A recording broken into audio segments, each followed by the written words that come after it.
All right, welcome back to the Shaw Centre here in Ottawa. I'm Kevin Newman, and this is the panel I think that a lot of people have been waiting for, because the climate crisis is obviously top of mind. Opportunities for growth through the conversion that I guess RBC this week came out with a big report showing that it's going to be a $2 trillion conversion to cleaner energy over a certain period of time. I think it was 10 years, I'm not sure. But what's clear from that report, and what's clear I think now to just about every Canadian, is that we've kind of lost a generation in action. There are other places in the world, the European Union, for example, that is making much greater progress on emission reductions. We, as a country, in fact, have increased our emissions. We have made some progress that we're going to be talking about here today on developing the tools.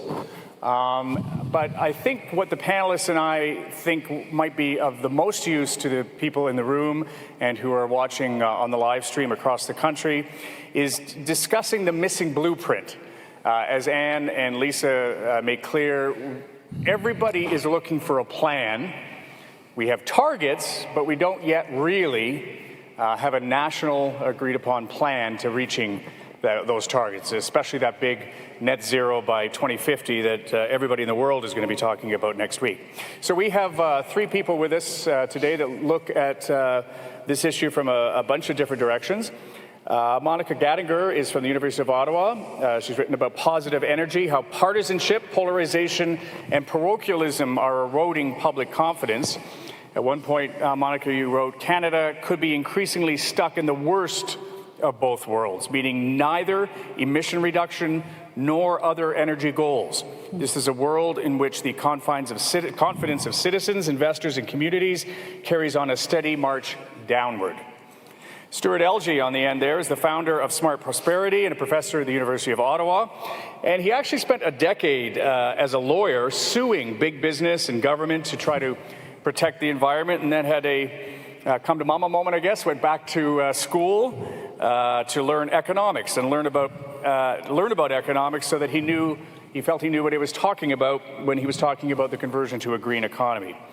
He's written that it's his idea is to bring together key players, feds, provinces, private sectors, investors, experts, kind of a mega version of this coalition, to build those roadmaps, to accelerate clean competitiveness in those priority areas. You need strategies, you need to set priorities, you need to align people around them and identify the mix of actions needed. And Peter Tertzakian is a member of the Net Zero Advisory Board to the government. He's devoted his career to energy, first as a geophysicist, then as an economist and investment strategist. His best-selling book, 1,000 Barrels a Second, The End of Energy Obesity, lays out the importance of maintaining fossil fuels as we convert. And I guess we're living in a world right now where some of the surprising costs of that are obvious when it's $1.50 a gallon to gas up your car. But he is a convert. Do you have an electric car? I do. Yep, he has an electric car, and he tries to live a net zero life as much as he's able to. So please welcome our panel. So this is a conference that's talking a lot about how to plot better economic growth. Let's just whip around quickly and ask each of you, beginning with Stewart, I guess, why is tackling the environment, can we tackle climate change in the environment without sufficient economic growth? How are they tied together? Yeah, great question. So when Ross asked me to be on this panel, the first thing I said is it's got the wrong title. The challenge is not, can we reduce GHG emissions, because there's broad support for that around Canadians, and there's lots of ways to reduce emissions. The challenge is, how do we do that and build a prosperous economy at the same time? And that's where really the political battle is right now, and that's where the challenge is. Can we do it? Sure we can do it. You see examples every day, 10 years ago, you hardly saw an electric car on the road. Now you look outside your window in a city, and they're everywhere. They're growing faster than the market. Tesla's got higher market cap than the big three. Same for clean energy. That transformation will happen across every part of the economy. And Mark Carney next week will release the Net Zero Finance Alliance, which will have $90 trillion of public capital, which is larger than the total annual global GDP, committed to net zero goals. So I'd say the train's left the station. The only issue now is how fast, not whether we're going to get there. And that's a big issue. And Peter, can we have the kind of economic growth that Canada needs going forward without dealing with the economy? Yes, we can. Canada is a very luxurious, privileged situation in the world that it has all the right stuff to do it. We've got all the primary fuels from coal, oil, gas, uranium, wind, sun, geothermal, biomass, you name it. We have all the technological nodes that energy must pass through to convert it to the useful work that we want. We've got skill, we've got you name it, we've got everything. So it's doable. I think the challenge is that we have to repipe and rewire the entrenched systems that connect the primary sources to the work that we want to do in society to reduce emissions to net zero. And we're going to get into this, I'm sure, but what concerns me is that, yes, the train has left the station. However, if we don't do it right, it's going to go off the rails because there's a lot of unintended consequences that are just starting to manifest themselves by virtue of the lack of holistic thinking about that complex set of permutations and combinations our energy systems have to go through to give us the work that we desire. Michelle, can we get to net zero? Can we get to what our ambitions are on climate change without significant economic growth? How important is that? I think it's going to be absolutely crucial. You read out at the outset a citation from a paper I wrote with Mike Cleland, who works with us at the Positive Energy Program. And, you know, that's one possible scenario. It's a relatively pessimistic scenario. I think we don't want that scenario to come to fruition. I'm actually quite optimistic right now in terms of, I see Canada as very much at a hinge point on energy and climate. There's much more consensus around the need to be reducing emissions. There's much more consensus not only amongst Canadians, but in industry, at the level of governments as well. I think where we have struggled in this country is very much on the how to make that happen. And those integrated approaches that solve not only for climate imperatives, but also for economic imperatives and energy imperatives will be absolutely essential. I think if we don't solve for all of those simultaneously and take those integrated, or Peter used the word holistic approaches, we may very well find ourselves taking one step forward and two steps back. Oh, okay. So it sounds like we have agreement here that, you know, that we do that they are linked. That if we're going to reach our climate goals, we have to be thinking about economic growth. And certainly history suggests that when we don't have economic growth, when economic concerns like inflation, like people's, you know, ability to pay their bills goes up, interest in the past has gone down in environment. So we've seen that link before. Stewart, we've talked a little bit about the tools. Are there any big gaps in the tools that Canada currently has in its tool belt, and or ones that need strengthening? Sure. Yeah, no, as somebody in the middle of building a COVID treehouse for my children, which has been a steep learning curve, I've learned that you really need two things, right? You need to have all the right tools, and then you need to have the blueprint to use those tools. So let's talk quickly about the tools. I've got a slide which has way too much information, and I won't speak to all that, but the point is that if you want to drive clean innovation, which is really the key to winning this clean competitiveness race, there's a whole bunch. Innovation essentially moves from invention to scale up to commercialization, where people actually buy the stuff and use it. In Canada, we do pretty well at the first stage, the research. We're getting better at the middle stage. We fall down at the third stage, turning that into finished commercial products, kind of like my beloved Toronto Maple Leafs that do great in the first period and fall down in the third. Had to bring that up, didn't you? So, yeah, I know, it's painful. So I would say Canada in the last 5 years has moved from a laggard to a leader in the world in having the toolkit. We've got carbon pricing, coal phase out, methane, EV standards. The two big gaps I'd say we have now are, one is this called agile regulation or experimental regulation. Every innovator can tell you a story about a death by 1,000 regulatory cuts. Think about putting green roof on a house 10 years ago and all the years of wrangling. Or Annette Verschuren talks about how it took her 2 years to get permission to pump air underground for energy storage. She could have pumped water or chemicals, but there was no regulatory regime for air. We have to have our regulators. Romer talked about regulation controlling bad parts of innovation, but it also has to encourage innovation, encourage the good stuff. And interestingly, the CFC example he talked about is a perfect example of that. Regulators not only helped ban CFCs, they actually worked constructively with DuPont and others to accelerate the development of alternatives. So this experimental regulation was the #1 recommendation of the economic strategy tables and the Growth Council. We haven't done it yet as a government. We need to set up external councils like the UK and Finland have done. The second is taxes. So we've brought in a bunch of regulations and pricing schemes, and those are great. Those are the platform to drive emission reduction, but they add cost to business, which at some level reduces competitiveness a bit.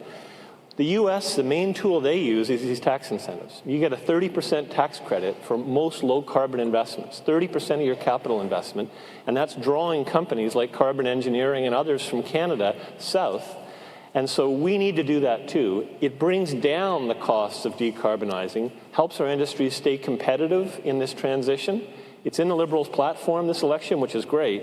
Now we got to implement it. So those would be the two big tool belt gaps, I'd say. Okay, so there's some of the gaps in tools. Well, let's move on then to this blueprint, because I think that's going to take most of our time, and we'll sort of dive that down. And I know that there are many of us that are going, okay, let's get on with this, but we need to probably help government and industry get together on this. Peter, how ambitious does a blueprint need to be at this point, do you think? Well, the blueprint as set by the goal of net zero to 2050 is already audaciously ambitious. In 28 years, we have to rewire the entire economy. So the goal is set. But I want to tie the answer to this question to what Stewart just said, which is, and your question about the tools, because the problem is that the tools are there. It's just that the people who are making blueprints, if I can sort of extend this metaphor, sure, the people who are making blueprints have never put on a pair of overalls or swung a hammer in their lives. And so we have a whole layer of intellectual philosophers, frankly, that are saying, here's the tools, it's easy, go do it. And now we're entering a phase where it's getting very real. Oh my gosh, we have 28 years left, and corporate leaders are saying, well, wait a minute, this new tool you're asking me to buy costs this much money, and I just, wait a minute, who are these people telling me what to do? And by the way, this is not just an oil and gas thing, okay? This is now gonna get into agriculture, aviation, real estate, steel, cement, fertilizer, whatever. And I can tell you, the calls that I get and the presentations that I make to corporate leaders, the boards are split, the management doesn't know what to do, and there's sort of this growing swell of, they're telling me to use a saw and a hammer, and whoa, these plans don't make sense. And until we start solving that gap, because it's not a gap in tools, it's not a gap, as I said earlier, in resources, and we've got everything we need. It's a gap in human understanding of how to get together and collaborate, coalition for a better future, to get this thing done. Michelle, that's your corner of this. How do we get this thing done? Well, I'd say one word I completely agree with what Peter has just said. Implementation, implementation, implementation. That has been a systematic blind spot in Canada. So we do a lot of blueprints, plans, models that, in many instances are, yes, you look at a climate economic model that says, okay, if we put in place these tools and deploy these technologies, we will reduce emissions by X. And I look at that as somebody who studies the implementation in the real worlds of energy, federalism, investor confidence, reconciliation with Indigenous peoples, community levels of confidence in the deployment of technology. And I say, how is that actually going to happen in the real world? Being able to deploy technologies is going to require a really strong focus on implementation. And that's an area that has been, for Canada, a systematic blind spot. Right, and we've made almost no progress in 20 years. Do you see anything, Michelle, compared to the past that tells you that we are capable now, at this point in time, given the tight time deadlines that Peter's talked about, really make progress in emission reduction? I think there is, again, I'm an optimist by nature, despite some of the things that I say that people might take as pessimistic. I'm an optimist by nature, very much a pragmatist. And I see a growing recognition that we have to be doing things differently. We have to be looking at how is this going to happen in the real world of energy, investor confidence, consumer confidence, community confidence, reconciliation with Indigenous peoples. And then so adding to, all the work that folks like Stewart is doing around innovation. So it's not only about technological innovation, it's also about institutional innovation, making sure that we've got decision-making frameworks in place that are actually going to enable, an idea on the lab bench to find its way all the way into communities. That's going to take a lot of collaboration and really bringing around that table not just the folks who are designing the tools, but the folks who know about how to actually implement those and make it work in the real world. Well, what we've learned through COVID, I think, that when people feel a crisis, stuff like this can happen. They're more open to collaboration. Stewart, as you look, and let me just pick up on what Michelle said there, as you look out at the environment today, and as we have most of the tools, we seem to have the desire to make change. Where in the blueprint process are we? Who is anybody at this point pulling this all together? And if not, who should be that person or those people? In 2 minutes or less, huh? Yeah. So I don't fully agree with Monica and Peter on this. I think, you have to have a strategy before you get to implementation. If you don't know what you're building, execution's tough. And as I think Paul Romer said, one of the challenges for Canada is, we're a small nation, right? We're 2% of world's GDP. We're not going to win every area of low carbon technology. Brazil will beat us at sugarcane ethanol, so we've got to pick our places. You've got to prioritize. And so you need a strategy as a country for the same reason an organization does, for two reasons. One is you have to have priorities. The second is you have to have all your team members working together and pulling in the same direction. So we need to have strategies, and those strategies, you can spend a lot of time talking about it. Most of our competitors have been doing this for 5 years. So the UK has had a wind and a carbon capture strategy, and they've worked really well. The UK's moved from a laggard to a leader on wind because of that strategy. To go to Peter's point, it wasn't just academics. It was co-created heavily with industry, innovators, researchers. So you got to get them in the same room. You've got to get the business folks, the small and large, the investors, governments and researchers, and create, like as I said last night with Stephen McNeil, you got to get the 20 or 30 right people to solve this problem, stick them in a room for 6 months, and come up with a plan. And it's been done well. You could look at the EU battery strategy as a great example. I think our biggest challenge in Canada is we're a federation. So it's our strength and our challenge. Unlike the UK that can come out with the government says, here's our wind strategy, federal government in Canada doesn't have most of the tools to drive industrial activity. Most of it sits with provinces. Mm-hmm. So you can't have federal government walking into Quebec saying, hi, I've got your low carbon economy strategy. That's not going to fly. You've got to find a way that brings together both levels of government with the private sector. And what we've seen from Europe and others, because Europe's a federation too, is that's best done when third-party entities are doing the convening that brings governments and private players together. The hydrogen strategy in Alberta that started with David Lazell at University of Calgary and the Transitions Accelerator is a great example. Started small, brought the players together, and then grew as it rippled out, and more people jumped on the bandwagon. So we know how to do this. We just need to get going and pick our priorities, then move to execution. I couldn't agree more. Strategy start, execution, learn by do, fail quickly, all the stuff that innovators know. Peter, what do you see as the roadblocks to that consensus right now? Well, building again on this blueprint, I actually think the blueprint metaphor is not a good one because it implies something rigid. And everybody seems to think that, we got to put together a rigid set of pathways, or I would call them more permutations and combinations of technology choices between now and 2050, and that's going to get us there. The reality is that there's going to be multiple transitions and things, so we have to be dynamic and flexible. And I hear words like, we can't fund dead-end strategies and this and that and the other. Well, why not let people entrepreneurially spend the capital to try things and see where it goes? I think we have to be bold, as our entrepreneurs panel said, and take some risks. So, the obstacle is in sort of trying to seek the be-all and end-all rigid blueprint from A to Z, or A to B, B being net zero by 2050. And I think that the obstacles, though, are funding that and getting confidence within ourselves to fund it. Because I view the government's, like, for example, stimulus dollars as just seed capital. Then you've got to get the companies coming in with their follow-on capital, and then for them to be able to raise equity and so on. I'll just say one more thing is that, well, first of all, I am not liking what I'm seeing in that regard. I'm actually seeing the potential for capital exodus, not capital allocation to these problems here in Canada.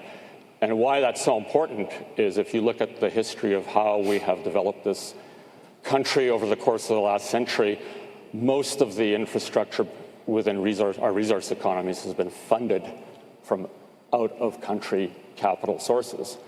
And right now, if we're just arguing and yelling and screaming at each other across provincial boundaries as one of many issues, it's just like, well, who's going to come and invest here? I wouldn't.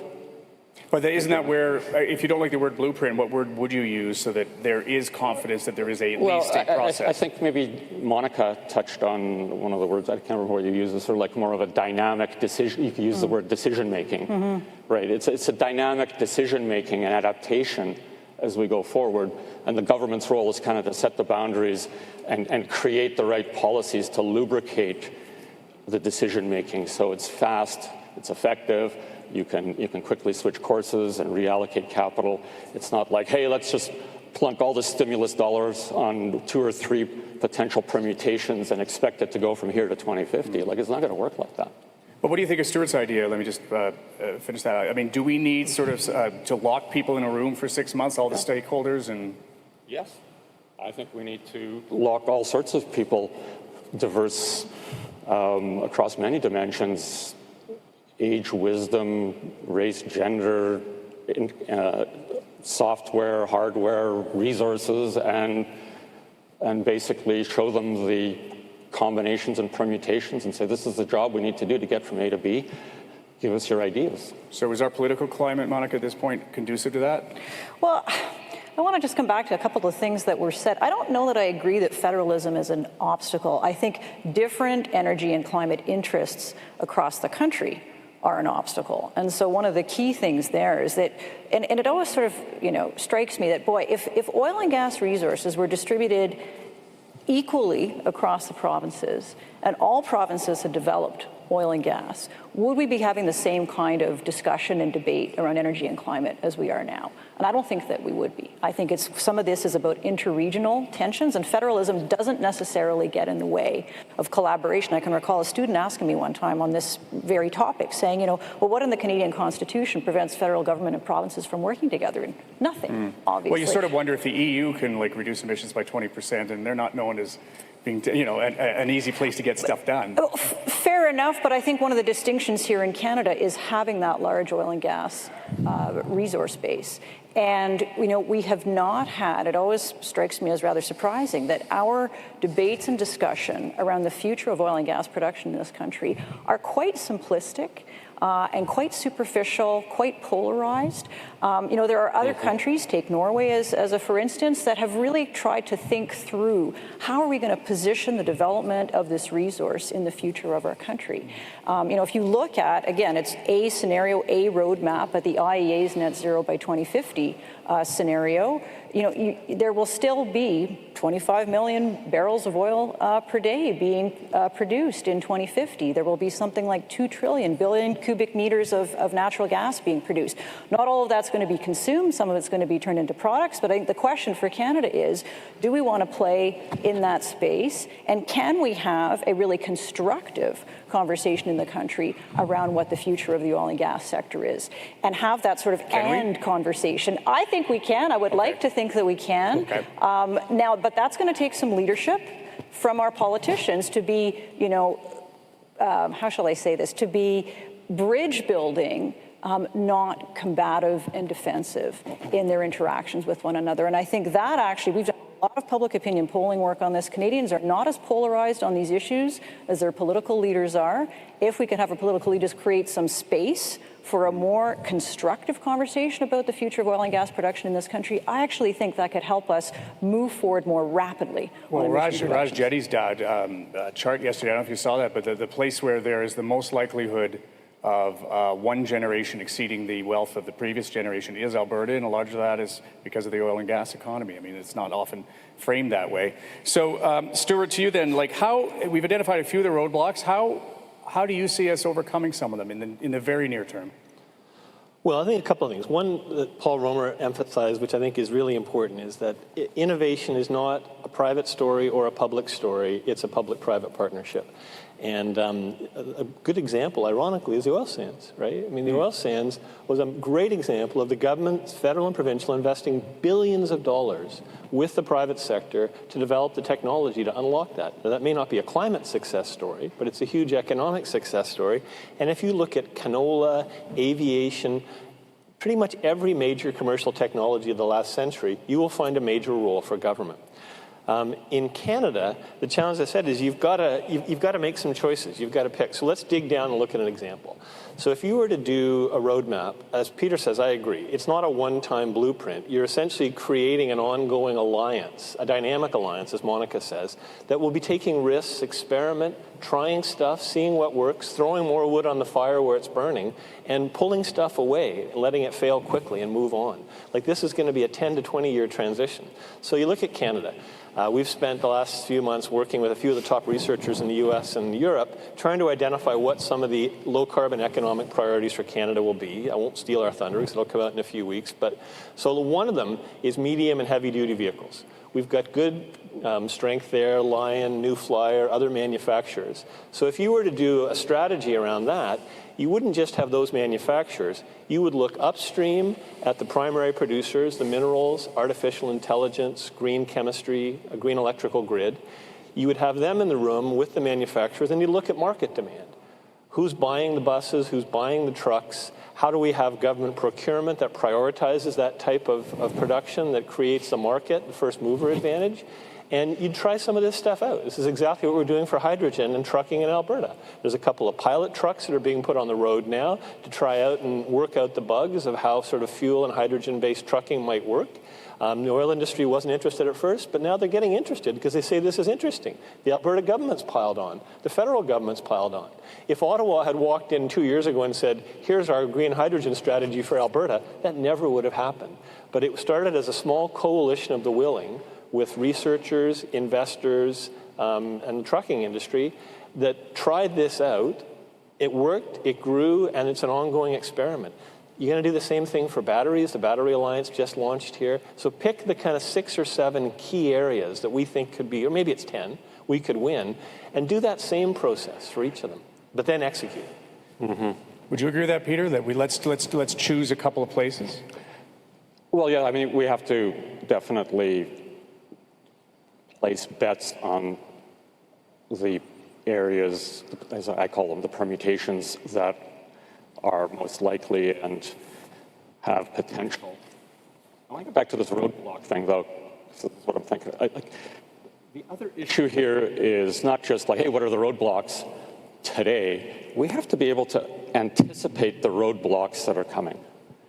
And I think that this is a key thing, because unintended consequences of policy is a very problematic thing. And I can see problems with policies that are being instituted today that are going to cause unintended consequences. And I don't think that, again, we're spending nearly enough time on trying to understand the unintended consequences of policy. This is, like, as I said, this is the potential for the proverbial train that's left the station to go way off the rails.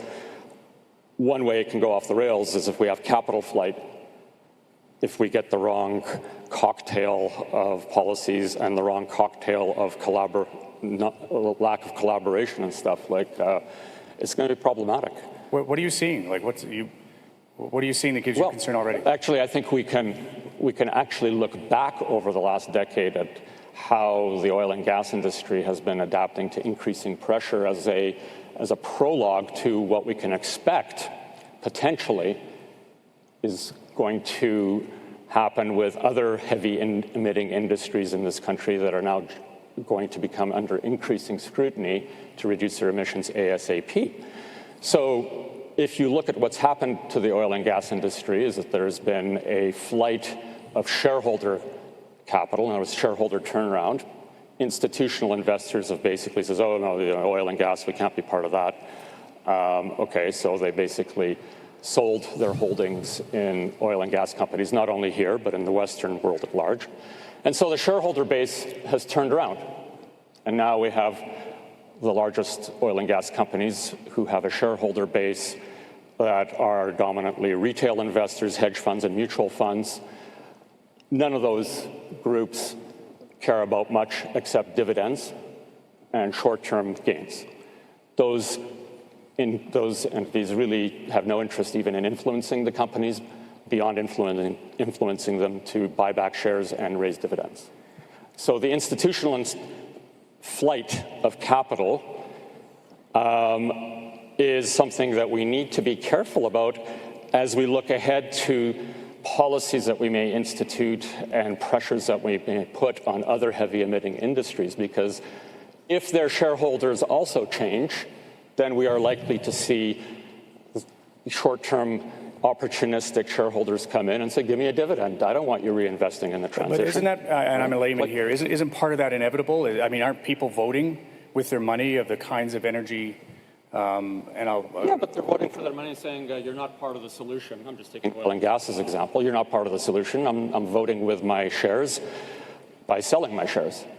Okay, fine. But who's there's always somebody who's going to pick up the shares and say, fine, I'll take those. You know, I think it's important for the audience to understand that this year, 2021, is going to be the best year ever in the history of the Canadian oil and gas industry. The highest revenue, unbelievable cash flows, because the industry has spent the last 5 years cutting its costs, and all of a sudden the price of oil and gas has gone up. There is going to be over $80 billion probably of cash flow, 15% of which is free cash flow. That free cash flow could have been allocated back into transitional things, but no. Now it's being clipped as dividends and going out the back door of the country to international shareholders. Well, what have we really accomplished here? Is that really forward thinking? Did we really anticipate this to be happening? And now if we start putting the screws to all these other heavy emitting industries that are the backbone of our economy, and we have shareholder flight and shareholder capital leaving and turning over to things. I mean, we all know from corporate governance, it's shareholder, board of director, CEO, and management. So if shareholder turns over, all of a sudden we lose control over the industries that make the capital allocation decisions to transition or not to transition, and that's hugely problematic. So Monica, do you agree that we risk losing control over the path that we take towards net zero if this is starting to go, or are other things happening in another area of this that are creating a different path? Well, I think it depends who you mean by we. You know, when I look towards the future, what I see is an increasingly uncertain, volatile, unpredictable world for a whole host of reasons. Energy and climate is just one of them. And so, you know, to pick up on Peter's point around unintended consequences, I'd just, you know, like to add a couple of, look at that through a couple of different lenses. One is to say, you know, yes, innovation is fundamentally about business and government, but increasingly it's also about society. And it's about ensuring that, you know, innovations as they are being developed are actually meeting the needs of society and can be deployed when they are ready to be deployed.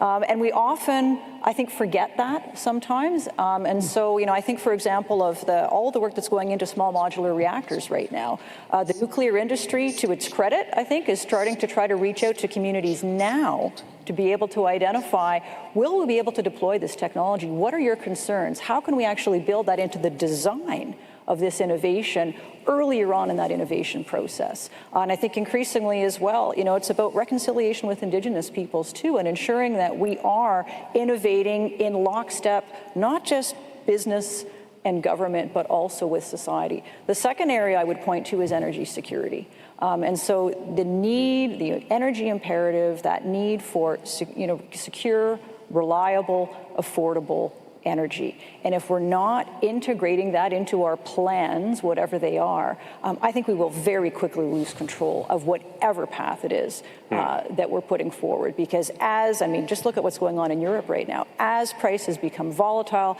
companies begin to go bankrupt, people can't pay their energy bills. At that point, they're not thinking about the climate. They're thinking about, how do I keep my house home? Well, and there's that connection between economic growth. And again, the idea there is not to say this is reason not to move on climate. It's exactly as Peter said. What are we doing now with policies that we're putting in place that we can see down the road could leave us very vulnerable to unintended consequences? Well, and Stewart, one of the questions that's from the audience is, you mentioned the difficulties of federalism. Is there anything that can be done that isn't being done now to sort of address the jealousies that exist, not only between the federal and the provincial government, but between the provinces? Wow, that's a 130-year conversation in Canada. It is, sorry. I think there are examples where we've risen above regional parochialism and committed to missions for Canada. I would say, free trade, deficit fighting, healthcare.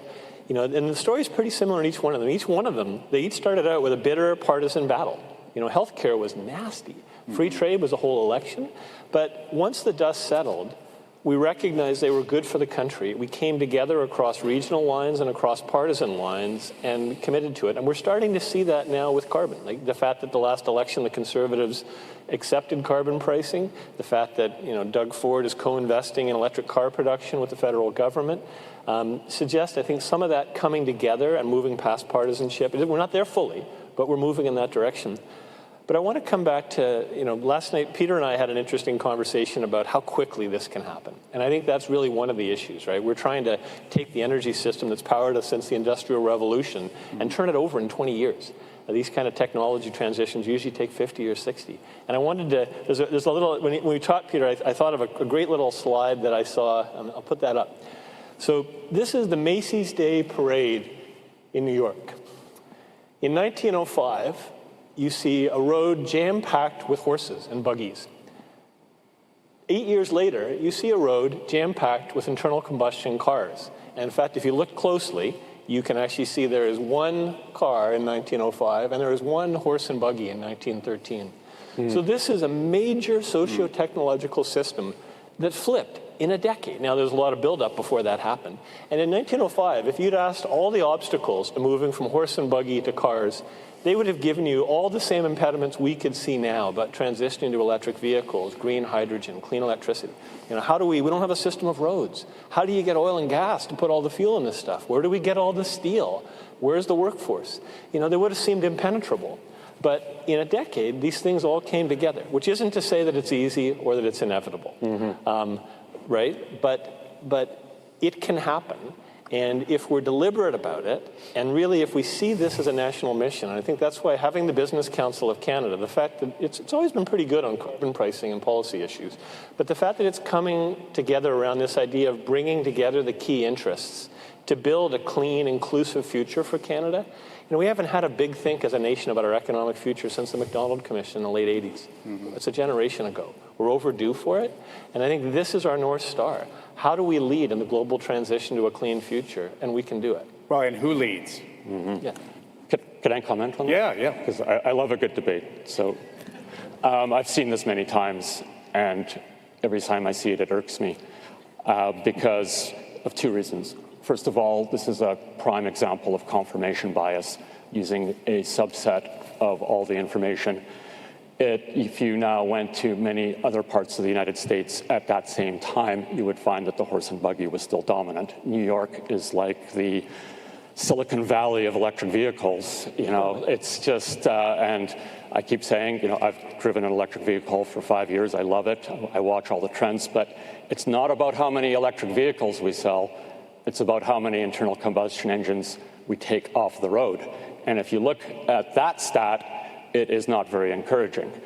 So Even with the targets? Even with the current targets that have been brought in? Yeah, and we don't have enough time probably to get into the consumer side of things. Program does that immediately. Cash for Clunkers program could do that in 5 years with the right incentives. Trade in your cars and upgrade. I mean, that's an easy policy fix. Cars are way easier than coal plants. Yeah, but what happens, Stewart, is the clunker typically ends up going to a developing country where it's driven for another 10 to 15 years. So what have we really accomplished? And what are we am I supposed to pay for somebody else's used vehicles to take it off the road? I think there's better ways of thinking about this problem to reduce emissions, which to me speaks to the holistic view, because electric vehicle subsidies are like the equivalent of $200 a ton of carbon equivalent, last I read. There's a lot of cheaper, lower hanging fruit that gets us from A to B far faster. And again, we have to put the 60 people in the room to think about the optimal pathways of going from A to B, while at the same time anticipating unintended consequences. Well, I think what this gets to, if I'm understanding correctly, is that we don't yet agree on who, or maybe nobody has stepped into the area, but who leads this transition? If, as you say, it's an incredible amount of work that has to be done between now and then, there's talk, maybe the government needs to, to your point, we've tackled things before. We had war cabinets. We had structures that we created. When inflation was at 20%, we created the Wage and Price Control Commission. There are things that we have done as a country previously, but it required overlaying the political structure, and maybe, Monica, you'll start on this, overlaying the political structure with something else that made these hard decisions and had to make them in record time. Do you think that the time is right for something similar now for climate change in Canada? Well, I think there's no question, to the federal issue, that we do need to rethink or reform or strengthen how we come together federally, provincially on these issues. I think the other thing that we really need to think about is, energy policy and climate policy are made in silos. I could even take, the energy policy community and the climate policy community. These folks aren't necessarily in the same rooms together. That's a huge problem. Look at, it's built into our machinery of government. In most governments, you've got your energy, you've got them separated. And it only comes together at the level of whether it's prime minister or premier. And I think my view is by then, it's too late. You need to be developing those policies in an integrated fashion that looks at not only intended but also unintended consequences. And that's an area where Canada, in my view, and many other countries have as well, are stumbling when it comes to moving forward on these issues. So I think, we really do look at not only what are the institutional structures and machinery of government structures within each level of government, but also then how do we do a better job of bringing together the leaders in the Federation around these issues. And it's not easy in a country where the constitutional division of powers has the provinces holding most of the levers around energy. Yeah. So let me return to, do we need is it time now to recommend, to consider something extra parliamentary, something extra government? Well, I mean, you could do worse than looking at what Europe's done, right? Because Europe has the same federation problem that we have. And what they've done is they've worked with an arm's length body, the European Institution of Technology and Innovation, or, energy. And that's been the convener. That's been the one that's brought nations, European Union, investors, and researchers together. They've defined 4 or 5 key priorities, places where they think they're well positioned to compete. They've developed integrated strategies, but then they've moved to this experimentation, adaptation, learning by doing approach, which tries stuff out, right, and sees what works and looks at unanticipated consequences. I mean, the wrong electrical grid, and all of a sudden you flip the switch and your power doesn't come on, right? So these experiments have to be small scale. You learn quickly. Regulators have to learn with. It's not just an industry pilot. Regulators have to co-learn too. They have to learn to be more experimental. Regulators hate risk. They want compliance. We have to learn to have regulators be partners in the innovation journey, as we've seen in COVID. It's been a shift in the way regulators, yes, they're also avoiding bad things, but they're also helping encourage good things. That same kind of approach is what we need for this. But yes, we can let's define the priority areas, get people working together. We've started it on batteries and ZEVs. We've started it on hydrogen. Let's keep doing that for the areas that Canada is best positioned to win in the low-carbon transition. Final thought to Peter on whether or not it's time to look for something fresh and new to make these decisions. Well, help us. I don't know if it's completely fresh and new. I mean, we can look back to the successful things like wind and solar over the last decade.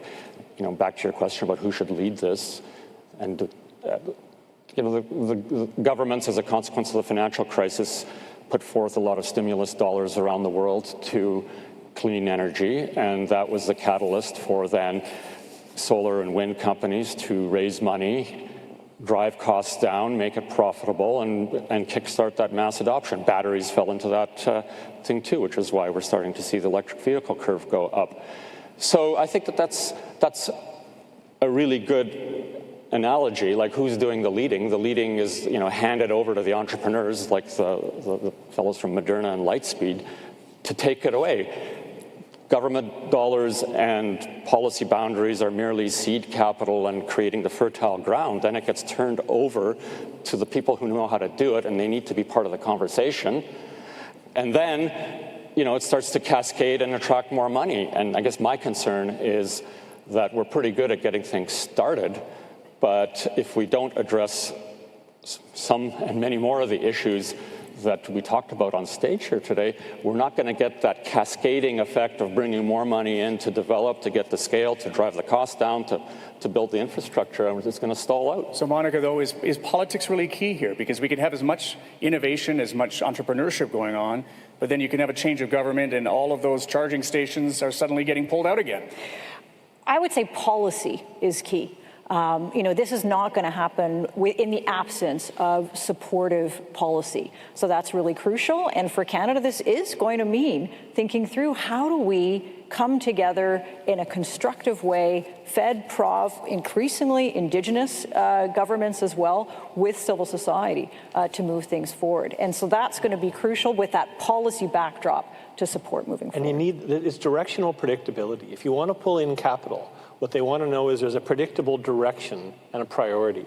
If you figure every time there's a change in government, someone's going to rip up a carbon pricing scheme or rip up a clean investment scheme, capital will run for the hills. So if we come together as a nation, federal, provincial, and private, and create some directional predictability about our priorities, that will pull in private capital with the public capital much, much better. All right, Stewart, Monica, and Peter, thank you very much for your conversation. Thank you. Appreciate it very much. Thank you.